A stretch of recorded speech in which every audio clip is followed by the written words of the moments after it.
Welcome back to my channel Sunday রেসিপিতে আজকে একটা চিচিঙ্গা ভাজির রেসিপি শেয়ার করব।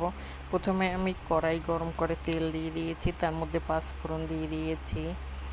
এবারে আমি এর মধ্যে কেটে রাখা চিচিঙ্গা দিয়ে দেব। চিচিঙ্গা আমি প্রথমেই কেটে ধুয়ে রেখেছিলাম। এটা একটুখানি নেড়ে চেড়ে ঢেকে দেব। 5 মিনিটের জন্য ঢেকে রেখেছিলাম। এবারে ঢাকনাটা খুলে আমি বেটে রাখা মশলাটা দিয়ে দেবো। এখানে রয়েছে নারকেল, সরিষা, পোস্ত একত্রে বেটে রেখেছি, আর তার মধ্যে চিংড়ি মাছ, লবণ, হলুদ, কাঁচা পাকা লঙ্কা, এটা আমি চিচিঙ্গার মধ্যে দিয়ে দেব। চিচিঙ্গা থেকে যে জলটা বেরিয়েছে এই জলেই রান্নাটা হয়ে যাবে। এর মধ্যে আমি বাড়তি কোনো জল ব্যবহার করিনি। একটুখানি ঢেকে আবার ঢাকনাটা খুলে আমি নেড়ে চেড়ে নেব।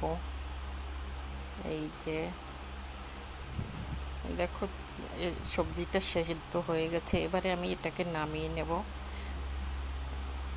এই যেটা রান্না হয়ে গেছে, এবারে আমি সবজিটাকে নামিয়ে নেব। এটা রান্না করা কত সহজ দেখেই বুঝতে পেরেছ। এই যে দেখো, রান্না করার পরে এটা দেখতে কত ভালো লেগেছে। এটা দেখতেও ভালো, খেতেও